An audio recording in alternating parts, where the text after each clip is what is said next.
കണ്ണിനും മനസ്സിനും ഒരുപോലെ അതിശയവും സന്തോഷവും ഉണ്ടാക്കിയൊരു രക്ഷപ്പെടലായിരുന്നു നമ്മൾ വിച്ച് ഹരലിയുടെ കഴിഞ്ഞ ചാപ്റ്ററിൽ കണ്ടത്. മറ്റുള്ളവർ മാത്രമേ മന്ത്രം ഉപയോഗിച്ചുള്ളൂ എങ്കിലും അവിടെ കോക്കോയുടെ ബുദ്ധിയായിരുന്നു അവർക്ക് ഡ്രാഗനെ ഒഴിവാക്കാനുള്ള വഴി ഒരുക്കിയത്. അങ്ങനെ നിർണായക മുഹൂർത്തങ്ങൾക്ക് ശേഷം പിള്ളേർ തിരിച്ച് കിഫ്രിയുടെ അറ്റിലറിയിൽ എത്തിയിട്ടുണ്ട്. മിടുക്കിയ വിദ്യാർത്ഥിനിയാണ് അഗോത്ത്. മാന്ത്രിക പഠനത്തിൽ അങ്ങേറ്റം ശ്രദ്ധ കേന്ദ്രീകരിക്കുന്നവൾ. എന്നാൽ തുടക്കക്കാരിയായ കോക്കോ പഠിച്ചു വരുന്നതല്ലേ ഉള്ളൂ. അവളുടെ ബോറടിക്കുമ്പോഴുള്ള നിശ്വാസവും കൂട്ടുവായും തട്ടലും മുട്ടലും ഒക്കെ അഗോത്തിന് വലിയ ശല്യമാണ്. കാരണം അവൾക്ക് സ്പെല്ല് കൃത്യമായി വരയ്ക്കാനുള്ള ഏകാഗ്രത കിട്ടുന്നില്ല. ഇവിടെ ഇരുന്നാൽ പഠനം നടക്കില്ലെന്ന് ഉറപ്പായി ആ കാർക്കൂന്തലഴുകി പുസ്തകങ്ങളും മന്ത്ര ഉപകരണങ്ങളുമായി വീടിന് പുറത്തേക്ക് ഇറങ്ങി. പ്രകൃതിയുടെ ശാന്തതയിലിരുന്ന് പഠിക്കാമെന്നായിരുന്നു അവളുടെ ചിന്ത. അവളൊരു പ്രത്യേക മന്ത്രം പരീക്ഷിക്കുകയായിരുന്നു. പ്രകാശത്തിൻ്റെ ഒരു തൂണ്, പില്ലർ ഓഫ് ലൈറ്റ് നിർമ്മിക്കുക എന്നായിരുന്നു അവളുടെ ലക്ഷ്യം. മന്ത്രം പഠിച്ച് നോക്കിയെങ്കിലും അത് ആഗ്രഹിച്ച രീതിയിൽ വന്നില്ല. ആ പ്രകാശത്തിന് അവൾ പ്രതീക്ഷിച്ച ഒരു തെളിച്ചമോ കൃത്യതയോ ഒന്നും ഉണ്ടായിരുന്നില്ല. അല്പം നിരാശയോടെയും എന്നാൽ അഗാധമായ ചിന്തയോടെയും അവൾ ആകാശത്തേക്ക് നോക്കി നിന്നു. ആ സമയത്ത് അവൾ വിരിയിച്ച ആ പ്രകാശ മന്ത്രം കണ്ട് ആകർഷ്ടനായി ഒരു വിചിത്രമായ പക്ഷി അവളുടെ മുകളിലായി ചുറ്റി പറക്കാൻ തുടങ്ങി. തൻ്റെ മന്ത്രവിദ്യയെ എങ്ങനെ കൂടുതൽ പൂർണ്ണതയിലേക്ക് എത്തിക്കാം എന്ന ആലോചനയിലായിരുന്ന അഗോത്തിന് ഇത് കണ്ടപ്പോൾ ഒരു ബുദ്ധി തോന്നി.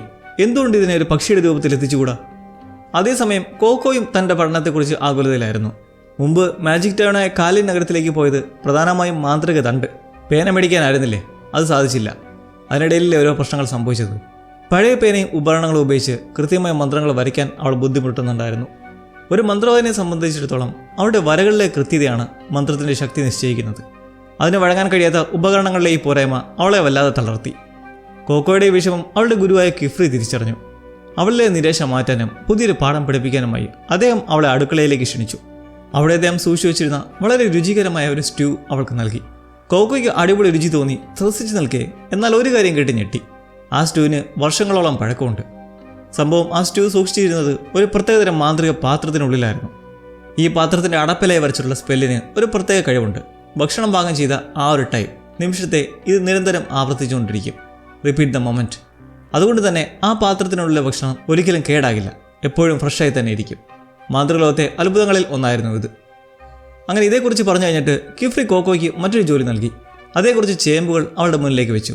എന്നിട്ട് തീ ഉപയോഗിക്കുന്ന മന്ത്രം ഫയർ മാജിക് വഴി അതിലൊന്ന് പുഴുങ്ങാൻ അവളോട് ആവശ്യപ്പെട്ടു. ആ ഒരു മന്ത്രം കോക്കോ നേരത്തെ തന്നെ കൃത്യമായി ചെയ്തെടുത്തത് നമ്മൾ കണ്ടിരുന്നു. അങ്ങനെ വളരെ ആവേശത്തോടെ കോക്കോ അത് ചെയ്യാൻ ശ്രമിച്ചു. എന്നാൽ ആ ചേമ്പ് വളരെ ഭാരമുള്ളതായിരുന്നു. അവളുണ്ടാക്കിയ ചെറിയ തീജ്വാലയ്ക്ക് ആ ചേമ്പിൻ്റെ ഭാരം താങ്ങാനായില്ല. അത് വീണ് തീ അണഞ്ഞുപോയി. ഇവിടെയാണ് കോക്കോയുടെ ബുദ്ധിപരമായ പരീക്ഷണം തുടങ്ങുന്നത്. അവൾ പലതവണ മന്ത്രങ്ങൾ മാറ്റി വരച്ചു. ചേമ്പിനെ വായുവിൽ ഉയർത്താനും അതേസമയം തന്നെ ശക്തമായ തീജ്വാലയ്ക്കുള്ളിലിരുത്തി അത് വേവിക്കാനുള്ള രേഖകൾ ഒരു സിജിൽ തന്നെ വരയ്ക്കാൻ അവൾ പരിശ്രമിച്ചു. പലതവണ പരാജയപ്പെട്ടെങ്കിലും കഠിനമായ പരിശ്രമത്തിനൊടുവിൽ അവളത് വിജയകരമായി പൂർത്തിയാക്കി. കോക്കോ ആ ചേമ്പ് വേവിച്ചെടുത്തപ്പോൾ കിഫ്രി അവൾക്ക് ജീവിതകാലം മുഴുവൻ ഓർക്കാവുന്ന ഒരു വലിയ ഉപദേശം നൽകി. പുതിയ കാര്യങ്ങൾ പഠിക്കാൻ പ്രയാസം തോന്നുമ്പോൾ അവയെ നിന്റെ ദൈനംദിന ജീവിതത്തിൻ്റെ ഭാഗമാക്കുക എന്നതായിരുന്നു ആ പാഠം. പാചകം ചെയ്യുമ്പോഴോ നടക്കുമ്പോഴോ ഒക്കെ മന്ത്രവിദ്യ പ്രയോഗിച്ചാൽ അത് മെല്ലെ നിനക്ക് നല്ല രീതിയിൽ വഴക്കമുള്ളതായി തീരും. ഓർക്കുക, നമ്മുടെ എല്ലാം ഈ ലോകത്തിലെ ഏറ്റവും വലിയ അധ്യാപകൻ എന്നത് നമ്മുടെ ജീവിതം തന്നെയാണ്. അതിലൂടെയാണ് നമ്മൾ ആർക്കും പറഞ്ഞു തരാൻ കഴിയാത്ത അനേകം കാര്യങ്ങൾ പഠിക്കുന്നത്. കിഫ്രിയുടെ വാക്കുകൾ കോക്കോയ്ക്ക് വലിയ ആത്മവിശ്വാസം നൽകി. പാചകത്തിലൂടെ മന്ത്രവിദ്യ പഠിക്കുന്ന രസകരമാണെന്ന് അവൾക്ക് തോന്നി. വൈകാതെ തന്നെ അവളുടെ കൂട്ടുകാരായ റിച്ചയും ടെറ്റിയും അവരുടെ പാടുക്കളയിൽ ചേർന്നു. അവരെല്ലാവരും കൂടി ചേർന്ന് മന്ത്രവിദ്യയും പാചകവും ഒന്നിച്ചു കൊണ്ടുപോയി. ഇതിനുശേഷം എല്ലാവരും കൂടി കോക്കോയുടെ സ്പെഷ്യൽ ഡിഷസ് കഴിക്കാൻ പുറത്തുപോയി ഒരുമിച്ചിരിക്കാമെന്ന് ഒരു പിക്നിക്കിന് വേണ്ടി തീരുമാനിച്ചു.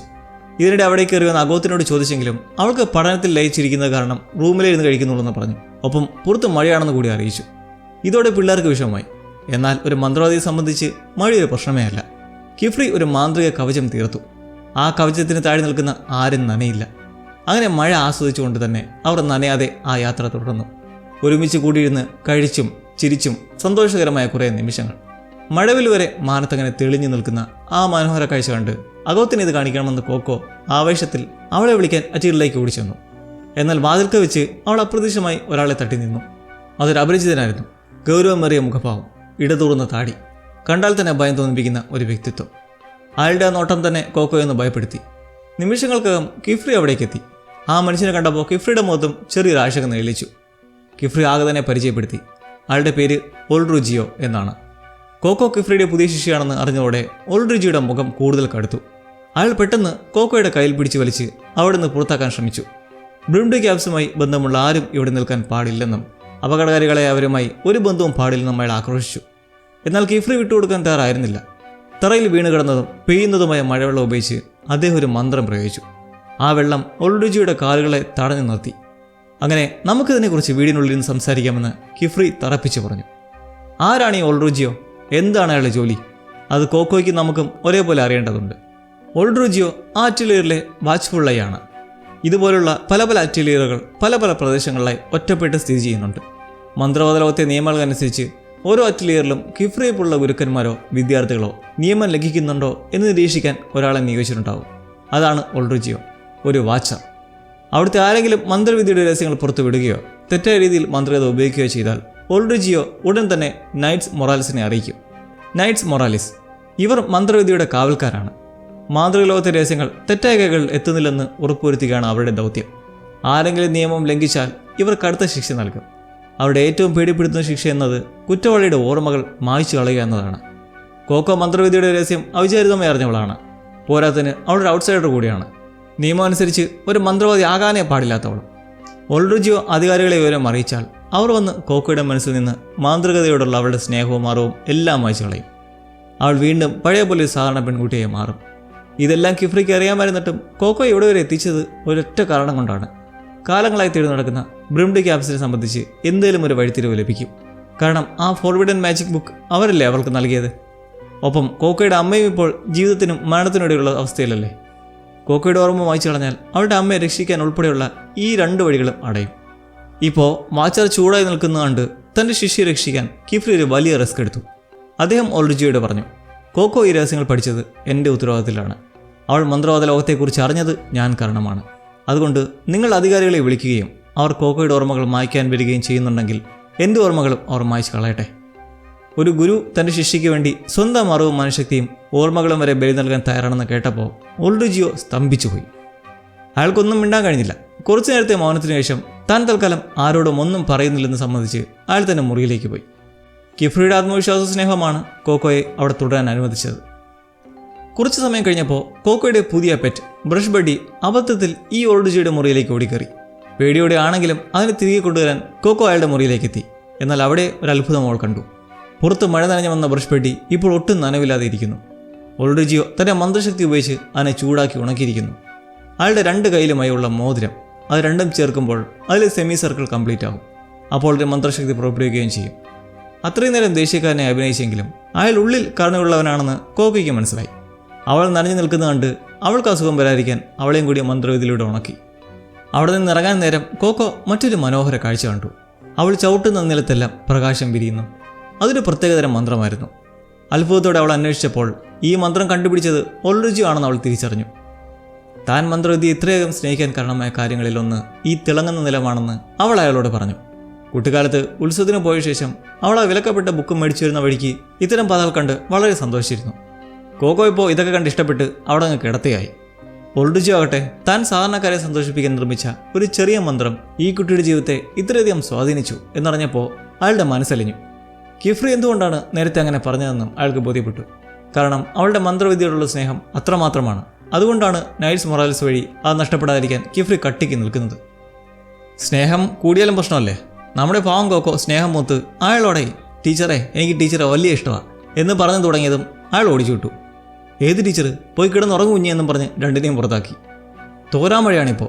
മുമ്പെങ്ങും ഇല്ലാത്ത പോലെ ഇങ്ങനെ ഇരുണ്ട് കെട്ടി മഴ പെയ്തുകൊണ്ടേയിരിക്കുന്നതിൽ റിച്ചയ്ക്ക് അതിശയം. കോക്കോ മഴയായതുകൊണ്ട് ഹാളിൽ പോയി പഠിക്കുകയാണെന്ന് പറഞ്ഞ് പോകുമ്പോൾ അകത്ത് മുമ്പ് പുറത്തെ പുൽത്തകിടിയിലിരുന്ന് അവൾ ട്രൈ ചെയ്തുകൊണ്ടിരുന്ന ആ പില്ലർ ഓഫ് ലൈറ്റ് മന്ത്രം വീണ്ടും മുറിയിലിരുന്ന് വരച്ച് പരിശീലിക്കുകയായിരുന്നു. അത് തികച്ചും പൂർണ്ണമായി വരണമെന്ന് അവൾക്ക് നിർബന്ധമുണ്ടായിരുന്നു. കാരണം അവളുടെ അടുത്ത ലക്ഷ്യം വരാനിരിക്കുന്ന വലിയൊരു മാന്ത്രിക പരീക്ഷ ജയിക്കുക എന്നതാണ്. ആ പരീക്ഷ വിജയിച്ചാൽ മാത്രമേ അവൾക്ക് അറ്റിലിയറിന് പുറത്തുള്ള വലിയ ലോകത്തേക്ക് പോകാനും അവിടെയുള്ള സാധാരണ ജനങ്ങളെ സഹായിക്കുന്ന മന്ത്രവാദിനായി ജോലി ചെയ്യാനും സാധിക്കൂ. അവളുടെ സ്വപ്നങ്ങളിലേക്ക് നടന്നു കയറാനുള്ള ആദ്യത്തെ പടിയായിരുന്നു ആ പരീക്ഷ. അവളുടെ ഈ ഒരു ആഗ്രഹം പ്രകൃതി കേട്ടതുപോലെ തന്നെ പെട്ടെന്നൊരു സംഭവം ഉണ്ടായി. കുതിരപ്പുറത്തേന്തി വന്നിറങ്ങി അറ്റിലിയറിൻ്റെ വാതിൽ ആരോ ശക്തമായി മുട്ടി. അത് വളരെ പരിഭ്രാന്തനായ ഒരു സാധാരണക്കാരനായിരുന്നു. അയാൾ തികച്ചും ദയനീയാവസ്ഥയിൽ കിഫ്രിയുടെ സഹായം തേടിയാണ് അവിടേക്ക് എത്തിയത്. ഈ പെരുമഴ മൂലം കുറച്ചകലുള്ള ഒരു വലിയ പാലം തകർന്നു. ആ സമയത്ത് അതിൽ ഒരു കുതിരവണ്ടി ഉണ്ടായിരുന്നു. അതിലാണ് ആളുകളും. അതിപ്പോൾ പാലം തകർന്നോടെ കുടുങ്ങി കിടക്കുന്ന അവസ്ഥയാണ്. ഈ സഹായം ചോദിച്ചു വന്നിരിക്കുന്ന ആളുടെ മകനും അതിലുണ്ട്. എങ്ങനെയും അവരെ രക്ഷിക്കണമെന്ന് കരഞ്ഞു നിൽക്കെ കിഫ്രി തന്നാൽ കഴിയുന്ന എന്തും ചെയ്തിരിക്കും എന്നും പറഞ്ഞ് ഇറങ്ങാൻ ഒരുങ്ങുന്നതും ഇത് കേട്ട് അഗോത്തിൻ്റെ കണ്ണുകൾ തിളങ്ങി. പുറംലോകത്ത് പോയി തൻ്റെ കഴിവ് തെളിയിക്കാനും ജനങ്ങളെ സഹായിക്കാനുള്ള സുവർണാവസരമാണിത് എന്നവൾ തിരിച്ചറിഞ്ഞു. കിഫ്രി കുട്ടികളോട് സുരക്ഷിതരായി അവിടെ തന്നെ നിൽക്കാൻ പറഞ്ഞു നിൽക്കെ അവൾ ഉറച്ച തീരുമാനത്തോടെ ഞാനും വരുന്നു എന്ന് പറഞ്ഞ് ശക്തമായി നിൽക്കുന്നു. എന്നാൽ കഴിയുന്ന സഹായം എനിക്കും ചെയ്യാമെന്നങ്ങനെ വാശിയിൽ നിൽക്കുമ്പോൾ എന്നാൽ കിഫ്രിക്ക് എന്ത് ചെയ്യാനാകും? കുട്ടികളുടെ സുരക്ഷയും സംരക്ഷണവുമാണ് അയാൾക്ക് പ്രാധാന്യം. ഇവിടെ ഇങ്ങനൊരു പിടിവാശിയിൽ അകത്ത് നിൽക്കുമ്പോൾ അവരുടെ അധ്യാപകനെ തിരുത്താൻ എന്ത് ബുദ്ധിയാണ് മനസ്സിലുള്ളത്? രക്ഷാദൗത്യത്തിന് ഇറങ്ങിത്തിരിക്കാൻ വൈകാനും പാടില്ല. എന്താകുമെന്ന് നമുക്ക് കാത്തിരുന്ന് കാണാം.